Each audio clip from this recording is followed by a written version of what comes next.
안녕하십니까. 법무부 장관 한동훈입니다.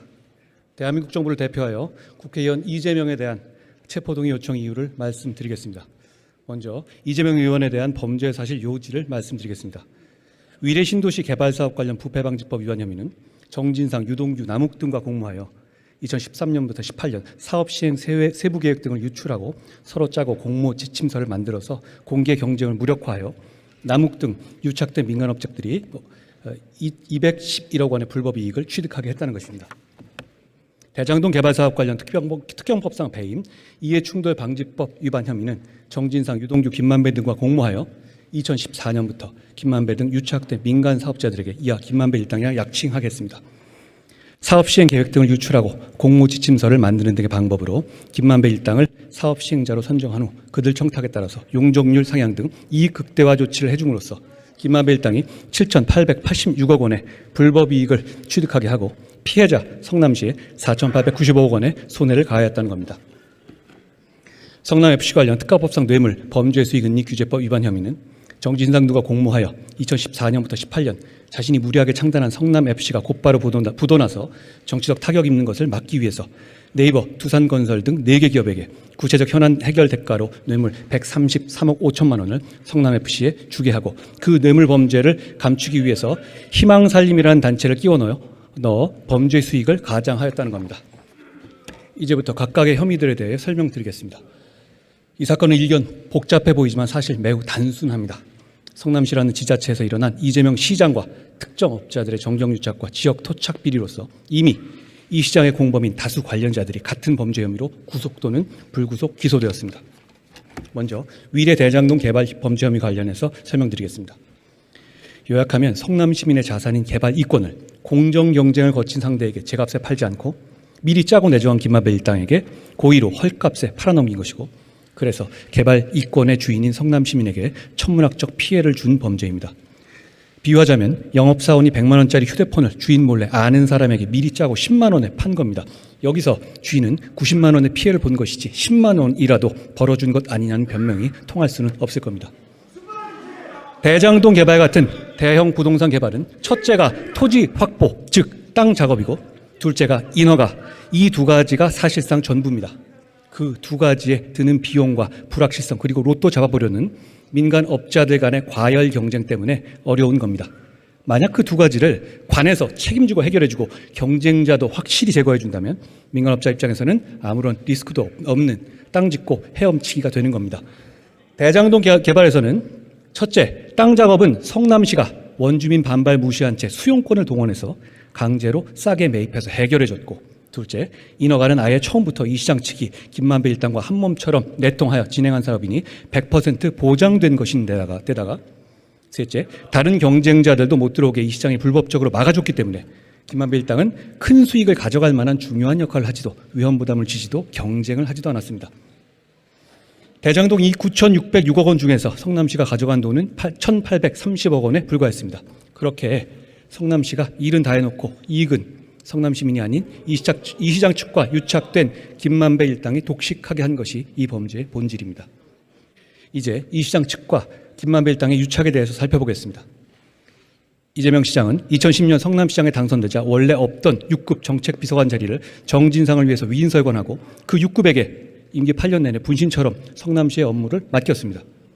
이 시장은 선거를 도와준 유동규에게 성남시 시설관리공단과 도시개발공사 기획본부장 자리를 주고 공사 사장 등 정상적인 보고 체계를 무력화하고 정진상과 자신에게 직보하게 했습니다. 그런 정진상과 유동규 그리고 김만배는 의형제를 맺고 대장동 개발사업자의 사업자 선정을 약속했습니다.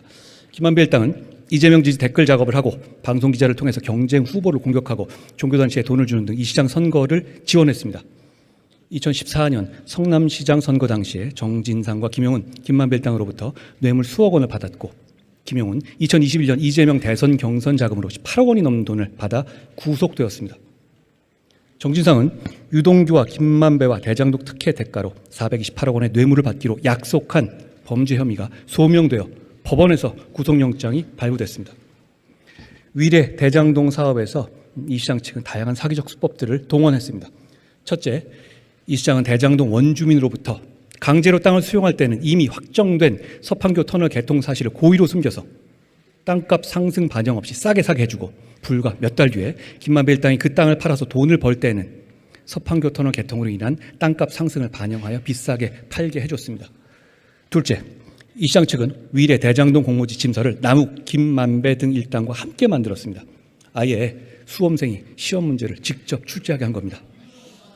셋째, 좀 더 편하게 내통하게 하기 위해서 김만배 일당 사람을 공사에 취업시켜서 공모지침서를 만드는 팀에 꽂아 넣기까지 했습니다. 넷째, 이 시장은 공모 자격에서 건설사를 원천적으로 배제해달라는 김만배 일당의 맞춤형 청탁까지 그대로 반영해서 경쟁 없는 사업자 선정과 독점 이익을 보장해줬습니다.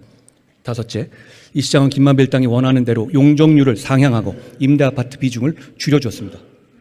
여섯째, 김만배 일당이 주인인 특정 금전 신탁의 내역을 확인하고 폭증한 개발 이익을 성남시에서 가져와야 한다는 성남시 실무자들의 반대 의견이 묵살됐습니다. 일곱째, 이 시장이 하남시가 수익의 60% 이상 배당받은 사례를 보고받았지만 대장동 사업자를 선정할 때 수익의 70% 이상을 받아와야 한다는 성남시 실무진의 보고는 묵살됐습니다. 실제로 경쟁 사업자인 메리츠 컨소시엄은 공모 지침서 기준 외에 추가 이익을 공사에 배분하겠다고 제안한 바 있었습니다. 그런 사기적 내통의 결과 대장동에서 김만배 일당은 투자금으로 3억 5천만 원을 투자하고 그 2,000배가 넘는 7,886억 원이라는 천문학적 수익을 실제로 챙겼습니다. 아시다시피 국민 모두가 공분한 지점입니다. 성남시가 땅 작업에 수용권 행사해주고 인허가 원하는 대로 책임져주고 경쟁사까지 다 막아줬는데 김만배 일당이 뭘 했다고 성남 시민에게 돌아가야 할 돈 수천억 원을 가져가야 한다는 말입니까? 시민 입장에서는 단군 일의 최대 치적이 아니라 단군 일의 최대 손해라는 말이 어울린다 하겠습니다. 이제부터 성남FC 뇌물범죄 혐의도 요약해 설명드리겠습니다. 이 시장은 성남시장 재선을 위한 치적을 위해서 운영자금도 확보해두지 못한 상태에서 무리하게 성남FC를 창단했습니다만 그야말로 곧바로 부도 위기를 맞았습니다. 그런 상황에서 성남FC의 부도는 이 시장의 정치적 부도를 의미했으므로 이를 모면하기 위해서 성남 시민의 자산인 인허가권을 거래하듯이 팔았던 것으로서 해결해야 할 현안이 있는 만만한 관내기업체를 골라서 이 시장 측이 먼저 흥정을 걸고 뇌물을 받았다는 것이 이 범죄의 본질입니다. 그 기업체들이 먼저 접근한 것이 전혀 아니었습니다.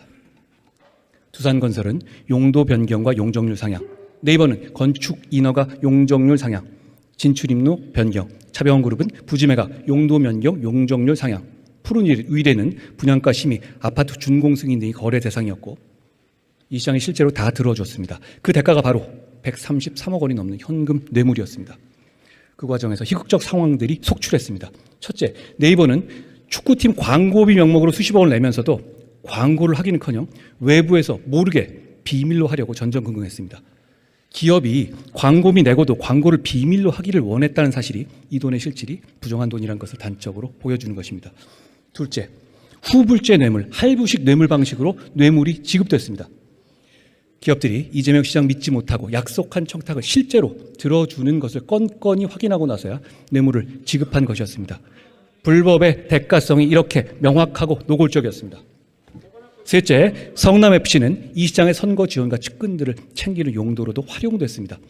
이 시장은 각종 지지단체나 선거 캠프에서 활동한 사람들을 성남FC의 이사나 감사 직원으로 채용했고 실제 광고비 모금에 기여하지 않았는데도 급여나 성과금으로 수억 원씩 지급하고 다시 선거 캠프나 정치적 행사, 후원금 모집에 동원하기도 했습니다.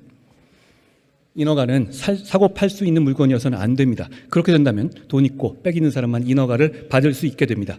결국 성남FC 사건은 이재명 시장이 성남 시민의 자산인 인허가권을 사유하여 현안 있는 기업들을 타겟으로 노골적인 인허가 장사를 한 것이었습니다. 이런 이 시장의 인허가 장사 결과 두산건설은 토지 매입 대금 대비 40배가 넘는 이익, 즉 126억 원에 매입한 토지로부터 5,493억 원의 개발이익을 얻었습니다. 일각에서는 이 시장 본인이 돈 직접 받지 않았으니 죄 없다고 아직도 주장하지만 제3자 뇌물죄는 본인의 한 푼도 받지 않아야 하는 것이고 한 푼이라도 받으면 단순 뇌물죄가 되는 겁니다. 이제 증거에 대해서 설명드리겠습니다. 이 사건의 특별한 점은 범죄가 장기간에 걸쳐서 공적 외형을 갖춘 채 진행되어 성남시와 그 상대인 기업들에게 범죄 혐의를 입증할 내부 자료, 즉 물적 증거가 많이 남아있다는 점입니다. 그런 방대한 물적 증거들 중에서 극히 일부만을 제가 예시하겠습니다. 위례 대장동 관련입니다. 이 시장은 최종 결정권자로서 김만배 일당의 청탁을 그대로 들어줬고 그 과정에서 직접 보고받고 자필로 서명한 문서 등이 물적 증거로서 다수 확보되었습니다. 한두 개만 예를 들면 결합 개발 타당성 검토 보고서 등은 이 시장이 2012년 당시 출자 지분율 이상의 적정 배당권 확보 방침을 세운 사실, 즉 사업 초기에 이미 개발 이익에 대한 성남시의 충분한 이익 확보 필요성과 가능성을 잘 알고 있었던 것을 보여주고, 위례 신도시 사업 계약을 체결을 위한 사업 협약 체결을 위한 이면 계약서와 이 시장 결제 문서 등은 남욱 등을 미리 개발업자로 내정하고 공모 지침에 반하여 건설사를 사업자로 참여시킨 사실을 보여주고, 이 시장이 가필하고 결제한 서류들과 중간 보고회 회의록 등은 김만배 일당 청탁대로 대장동 개발에서 SPC 방식의 사업 진행, 서판교 터널의 개설과 용적률 상향, 일공단 분리 등을 결정한 사실을 보여줍니다. 성남FC 관련입니다. 이 시장 측으로부터 현안 해결 대가로 거액을 요구받고 성남FC에 돈을 지급할 시기와 액수를 노골적으로 흥정하는 상황이 그대로 기재된 성남시와 기업체의 각종 보고문건, 회의록, 이메일이 다수 존재합니다. 역시 한두 개만 예를 들면 2014년 네이버와 정진상 회의록에는 이 시장이 성남FC 재정 문제를 고민 중이고 네이버가 직접 성남FC를 후원하는 것을 부담스러워한다는 것을 이 시장도 알고 있다는 내용과 성남시장 임기 내 연 20억 원씩 3년간 줄 것을 네이버에 요구하는 내용까지 담겨 있고, 2015년 2월 네이버의 후원금 지급 일정 계획 검토 등 네이버 내부 자료에는 인허가의 단계에 맞춰서 40억 원을 4회에 걸쳐서 분할 지급하는 후불제 할부식 뇌물 지급의 구체적 계획이 드러나 있습니다. 이 시장은 2015년 7월에는 성남시의 두산에 대한 용도 변경 특혜 의혹이 제기되자 용도 변경해주는 대신에 체육, 문화, 예술 등 지역사회 공헌으로 수십억 대를 지원한다는 글을 SNS에 직접 올렸습니다. 이제 와서 몰랐다고 할 수도 없는 것입니다. 시간 관계상 일부만 말씀드렸습니다만 다수의 물적 증거들이 구속영장 청구서에 적시된 사실관계와 정확히 일치합니다. 다음으로 인적 증거입니다. 이 사건은 관련자가 아주 많습니다. 그 한 명 한 명의 진술을 말씀드리기에는 시간이 부족하고 그럴 필요도 없어 보입니다. 왜냐하면 이재명 의원과 정진상을 제외한 사실상 모든 관련자들이 앞서 설명드린 범죄 혐의 내용과 물적 증거에 부합하는 진술을 하고 있기 때문입니다. 한두 명의 입에 의존한 수사가 아니라는 점을 말씀드립니다. 게다가 핵심 관련자들은 자신의 불이익과 형사처벌을 감수한 채 진술을 하고 있습니다. 유동규, 남욱 등 업자들뿐 아니라 네이버, 두산 등 기업 관련자들조차 자신들이 뇌물 공여죄로 처벌받을 것을 감수하면서도 진실을 말하고 있습니다. 이 사건들은 처음 법적 판단을 받는 사건들이 아닙니다.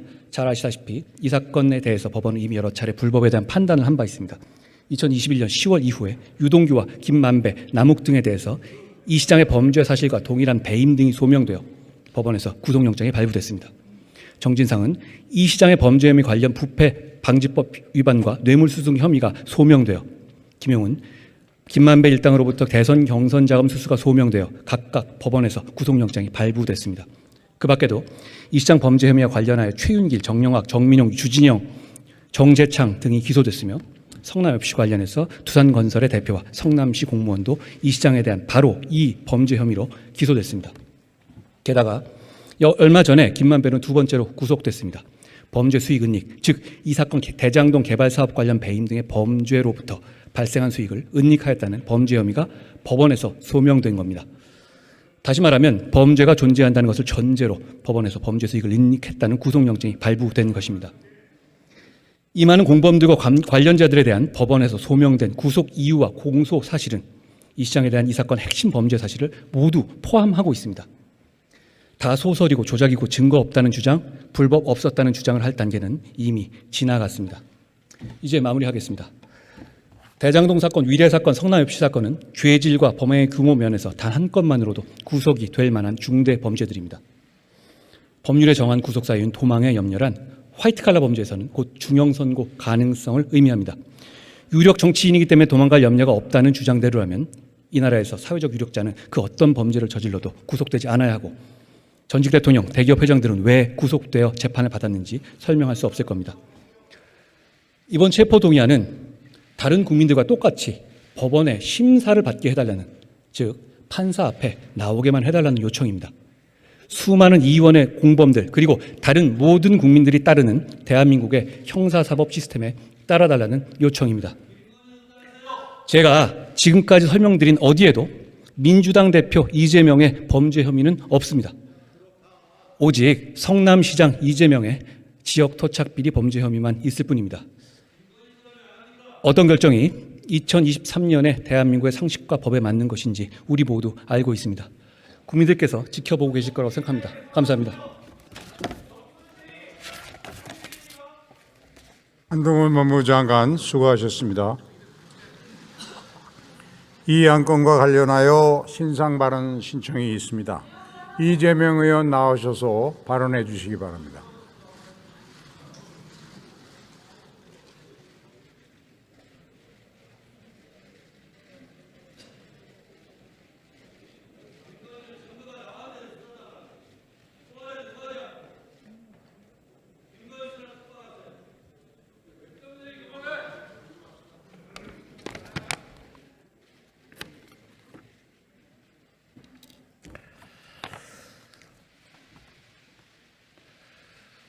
존경하는 국민 여러분, 김진표 의장님과 선배 동료 의원 여러분, 이재명입니다.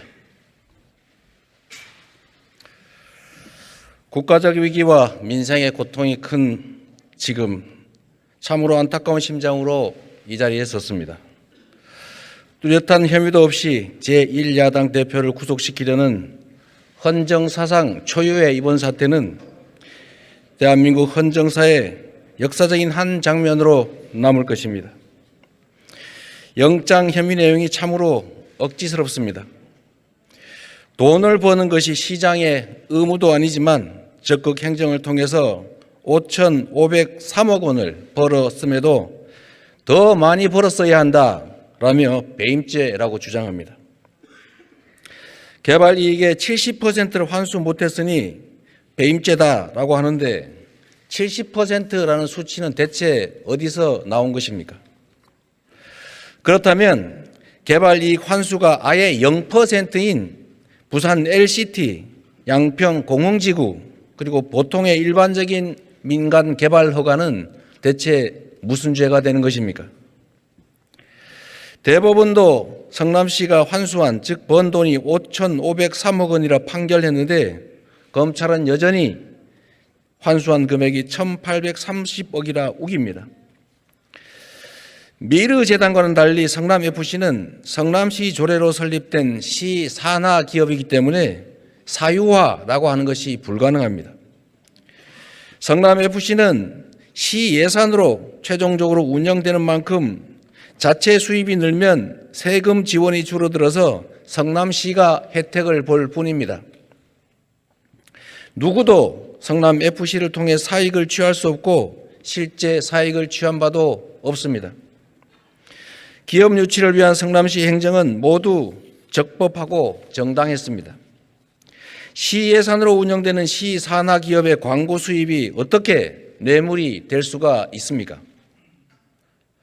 50억 클럽은 면죄부를 주고 도이치모터스는 수사하지도 않는 검찰이 이재명은 반드시 잡겠다고 검사 60여 명을 투입해서 근 1년간 그야말로 탈탈 털고 있습니다.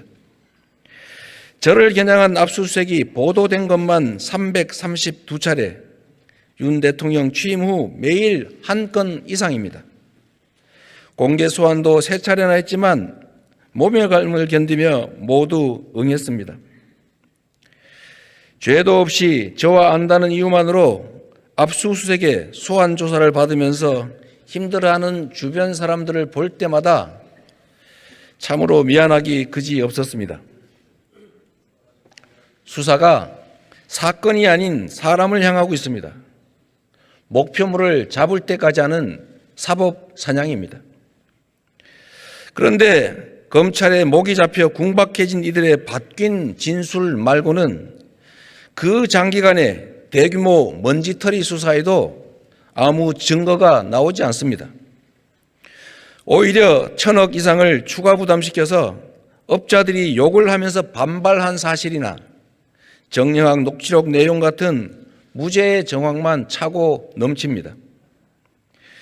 무죄 추정 원칙, 불구속 수사 원칙은 차치하고라도 소환 요구에 모두 응했고 주거 부정이나 도주, 증거 인멸 같은 구속 사유도 전혀 없습니다. 영향력이 큰 제1야당 대표라서 구속해야 한다는 등의 해괴한 억지와 정치적 선동 언어만 가득합니다.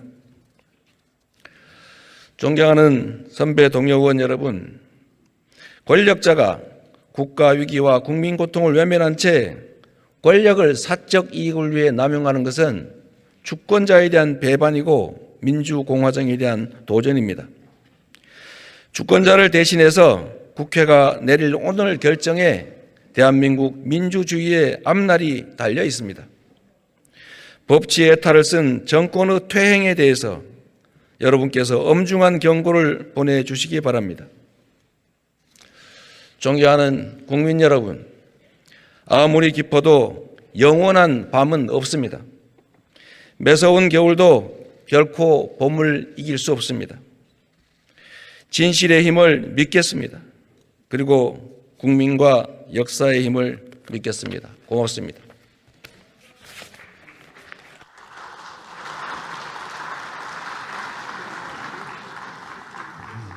이재명 의원 수고하셨습니다. 총 득표수 297표 중 가 139표, 부 138표, 기권 9표, 무효 11표로서 부결되었음을 선포합니다.